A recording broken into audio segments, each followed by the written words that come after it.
everybody in. Apparently, it's got a little delay, a little lag before everyone is being allowed to come in. I don't know why, but I will go ahead and begin the sort of some preliminary things. Remember, this is live streamed on the class YouTube channel. It is recorded there, available 24/7, which means a couple of things. It means that one, um, I'm not sure why that student can't come in. It means that please limit any questions or comments to matters that are of public interest only. Do not reveal any private information or ask me any private questions related to your grades or anything else that is there. Please, because if you do, then the world will see that. I will apologize on the front end. I have strep throat, so I'm going to hang in there the best that I can. Had strep throat yesterday, worked till 11 o'clock last night, so I'm a little beat today, to say the least. I do not have the exam written, but let me talk about it a little bit. I think it was 90 minutes last semester, and I'm going to cut that down to 60 minutes. And I'm doing that because I understand that some of you may have more than one exam, excuse me, more than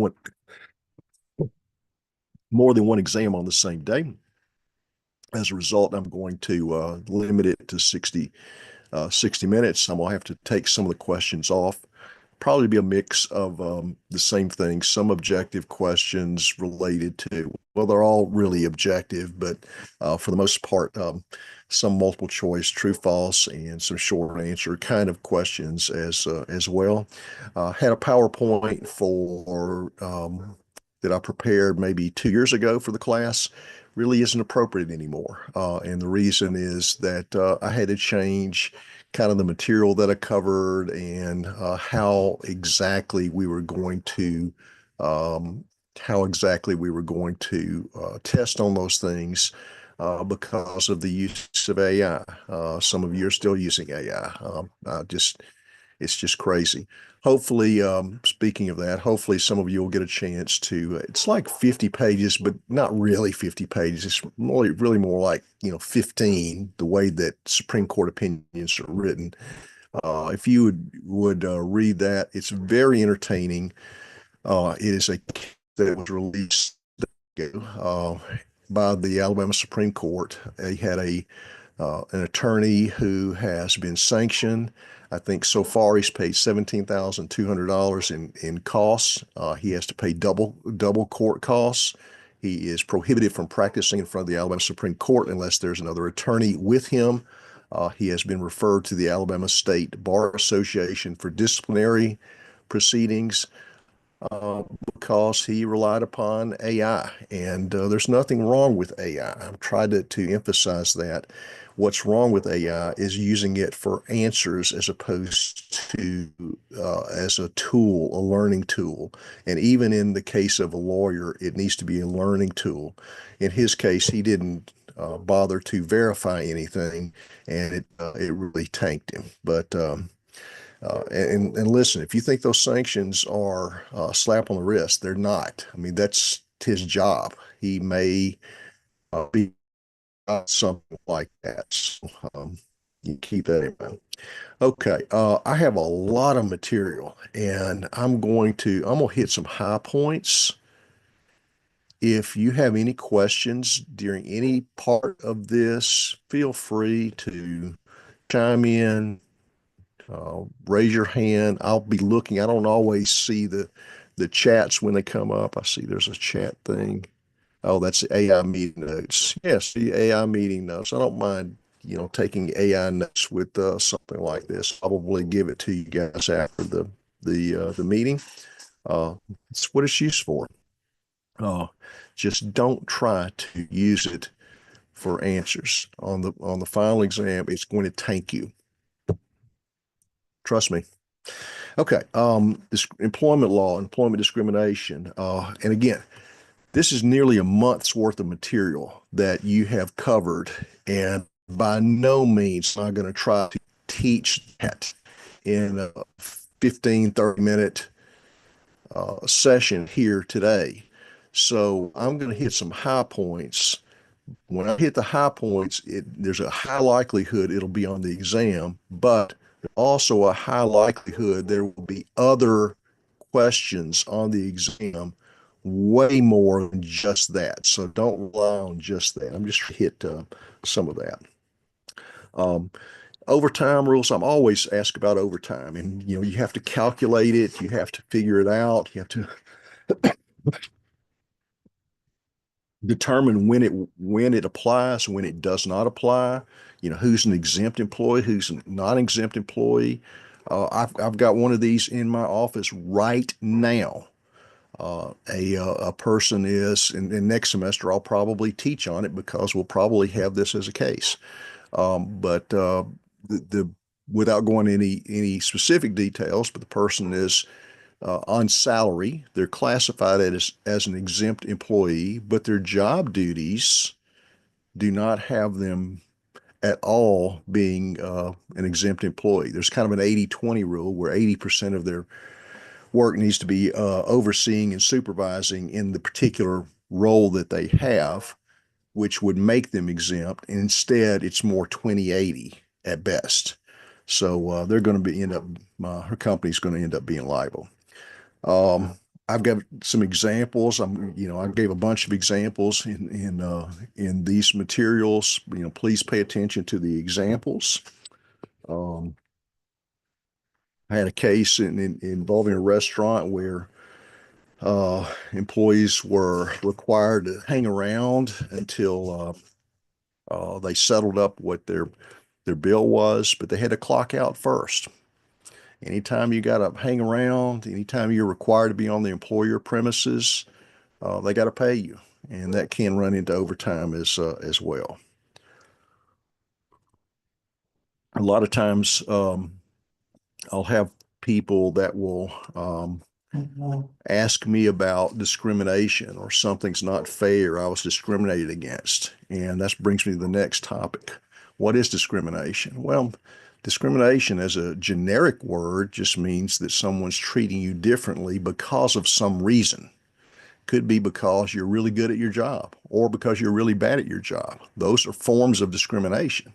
Of course, those are forms of legal discrimination and appropriate discrimination, but nonetheless, those are forms of discrimination. What we're concerned with, of course, is illegal discrimination. And in order for illegal discrimination to take place, you have to fall within a protected class. In Title VII, that's Roman numeral 7, Title VII highlights different things like race, sex, color, religion, and national origin. All of those are protected classes.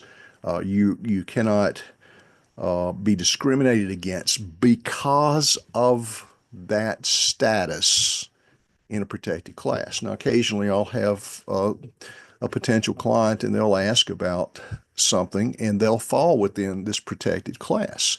But the reason they're having an adverse employment action against them is not because of their protected class status, it's for something else.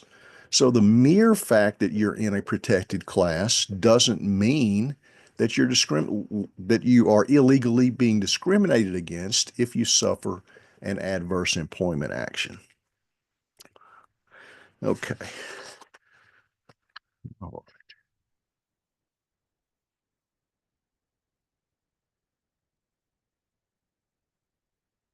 I like to test on the question about an undue hardship. There's a couple different areas in employment law that relate to undue hardship. One of them is for religious discrimination.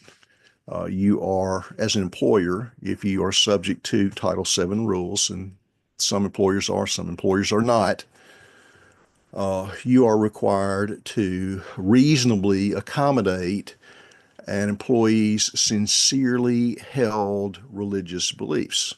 And that might be, for example, not working on Saturday because of their particular Sabbath or their holy day.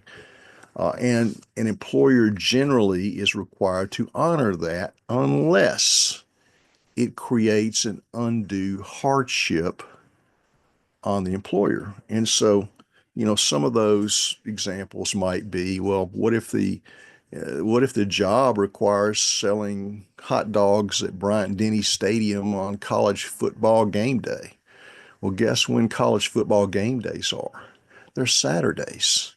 That's the only day. Well, not as far as I know, it's the only day, at least in the regular season, that Alabama's played. And by far and away, it's the most common. Well, it really wouldn't be. It would be an undue hardship for the employer to say, "Oh, you can just have all Saturdays off. We'll have everybody else do your job for you." So you don't have to do that in that case because it creates an undue hardship. Okay. There's different types of sexual harassment. Those are still important. Quid pro quo, hostile work environment. Make sure you understand the difference on things like hostile work environment. Is it a subjective test or is it an objective test? In other words, who decides whether it's a hostile work environment? Is it the person? What if you're just particularly sensitive to something? Does that mean that it's automatically illegal? Or does it mean that, you've got a reasonably objective person must have been offended by that um, pervasive, hostile work environment? So make sure you understand those kind of things as well. I'm good about asking those kind of questions too. Age discrimination, I usually throw a question or two on that. I like, I having the exam for 60 minutes or 90 minutes, even 60 minutes, will give me enough opportunity to ask questions in a number of different areas. And so I plan to do that and try to cover as much as I can, at least the major kind of things that I think are the most major. Okay. Let's see.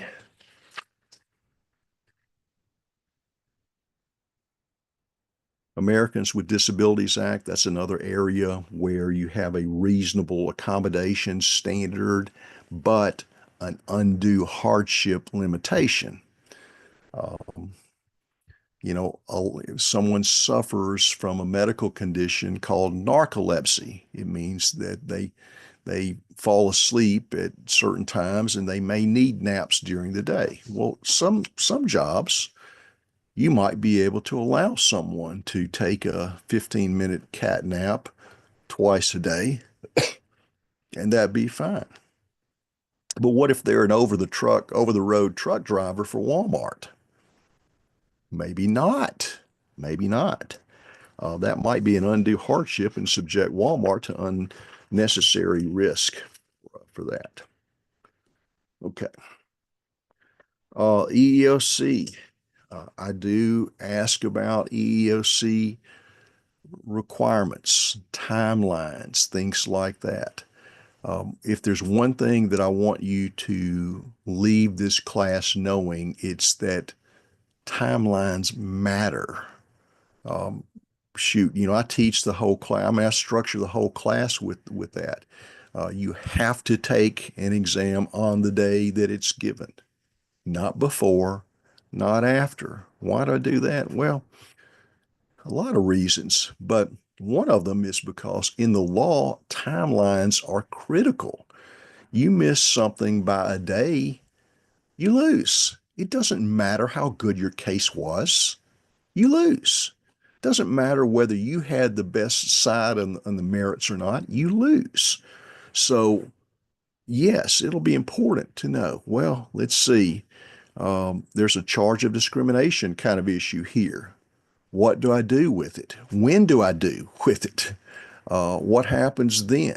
How long do they take? What happens when the EEOC finishes investigating? What occurs at that point? When whatever they do occurs, how long do you have to take action after that?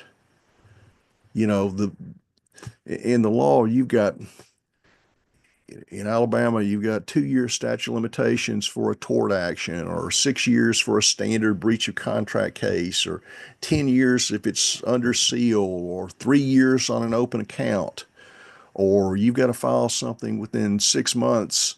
If it is got to file a notice of intent to sue or something like that against a municipality. Don't hold me to that exactly, but if you intend to hold a city liable in the state of Alabama, you've got to give them a very, very quick notice. Excuse me, I'm sorry. The same thing for the EEOC, the charge of discrimination, the notice of right to sue, the filing of the lawsuit, those kind of things.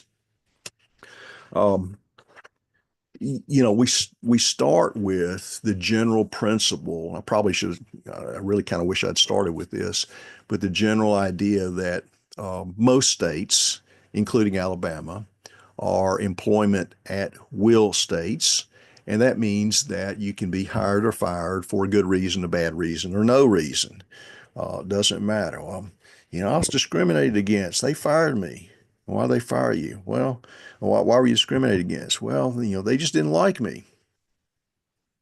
They can do it. Well, it's not fair because they let, so and so be late 10 times. I was late once and they fired me. You have to be fair. There's another thing that I want you to leave this class understanding. It is that the standard for most laws isn't fairness. It may be a reasonable person standard, but you always start with whatever the law is and you focus on that. And then you might migrate into the reasonable person standard. But rarely will you say, oh, well, gee, it wasn't fair. Try saying that to a judge. I've been practicing law for 40 years. I've never said that to a judge. I know better. I know what they'll say to me. Don't say that to me on the exam either.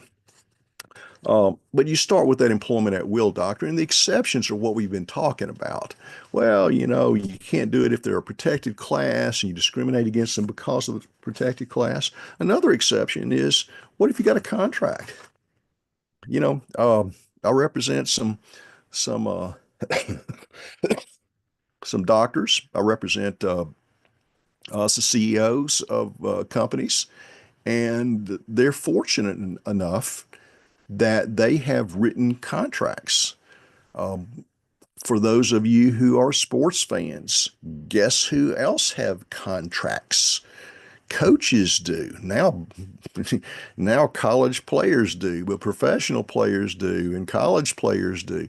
They all have contracts, and those contracts define what their rights are. So they're not governed by employment at will. Employment at will is only if you don't have a contract, and one of the exceptions, in addition to that, are all the things that we've been talking about, like violation of federal law under Title VII. Okay.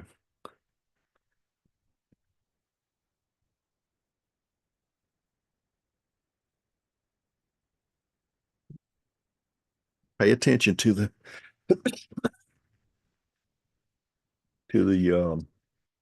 examples that I gave in the lectures. Pay attention to the lectures I gave in the examples I gave in the lectures. There we go. I'll get there.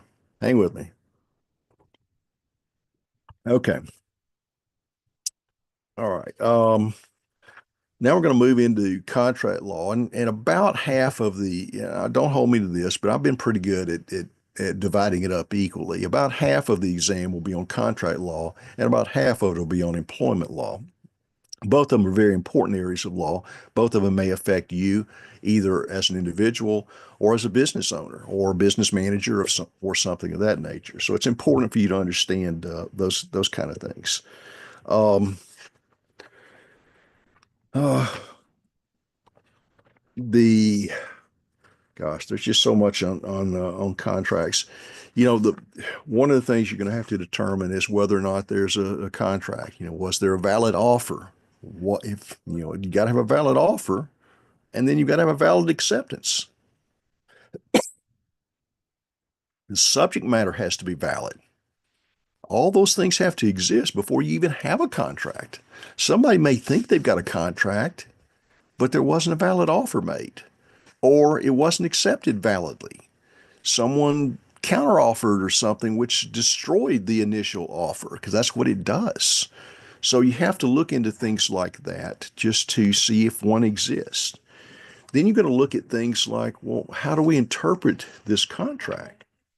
And gosh, there's just a lot of different ways to do. Obviously look to the language of the contract first. If it's clear and unambiguous, then you just apply the contract law. There's a saying in the law that the contract is the law between the parties.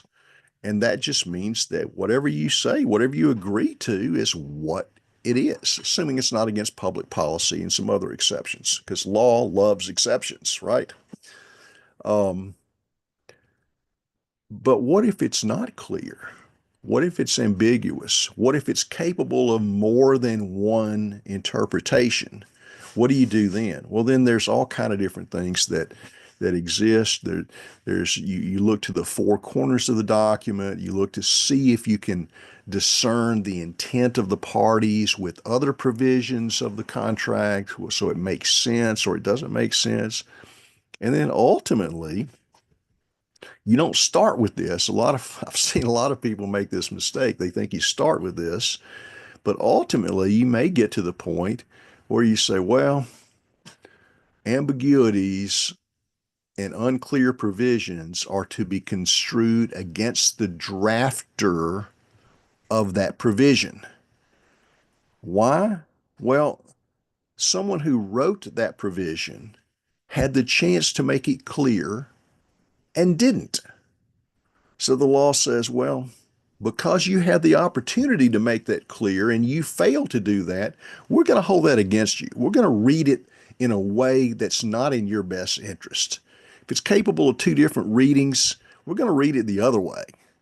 Because guess what? You should have made it clear. Your choice. Now, I will tell you this, most of the contracts that I deal with now, even if someone else drafts it, especially if someone else drafts it, it'll come over to me and I'll see a provision in the contract and it'll say both parties agree that this is a mutually negotiated contract and that no provision is to be construed against either party as if it's ambiguous or whatever. It's worded a little more elegantly than that, but you get the gist. All right. Liquidated damages. I like to ask about the liquidated damages. I had an example on that one. Oh, gosh, it may be close to a year ago now. It seems like it was yesterday. It's what happens when you get old, folks. Y'all will see at some point. Everything seems like it was yesterday. But I had a client who, not a big client, but was negotiating a contract with one of the utility companies, and the utility company wanted to put in gosh awful a 40-page tiny print. And I know I'm old, but I'm telling you it was tiny print that if there was a delay for any reason, that my client was going to have to reduce the cost, the price that they were going to be paid by $60,000 a day. My client's not a big company. I mean, big enough, sure. But, the whole deal was like, less than $1 million. you know, what happens if it's 2 weeks late? We start paying them money? I mean, obviously we couldn't do that. So that's why I have to take a look at those kind of things very, very carefully with that. Okay. Actually, I think I have reached my highlights. I've got to write this exam. So hopefully I'll remember what we did. I've got some notes on here, so you probably knew that. So I'm gonna try to make sure that I do that because I like to benefit you guys that actually show up and the ones that I get it. Some of you are watching this hopefully on recording and you can't make it live. I get that, and I'm fine with that as well. But thank you for those of you that have attended here the entire time today. I'm proud of you with that, and thank you for working with me with my strep throat. I know I wasn't my normal gung ho kind of guy. I probably look like I'm a million years old. But thank you for hanging in there with me. Do y'all have any questions for me? Hi, good evening, Professor Cartwright. I have a quick question about the possible damages under Title Not or Title VII violations. Would those be compensatory, punitive, or a mix of both? Well, it's kind of a mix of both. I won't ask you that question because they don't really define it in that way. What they do is they have like exemplary damages, which are really more for punitive, but they also have like back pay and front pay and things of that nature, along with attorney's fees, and all those would be considered compensatory damages. So that's a great question. It's really kind of a mixture of that. I won't ask you that question in the way that you ask it, but it's a great question. Okay, thank you for clarifying. Mhm.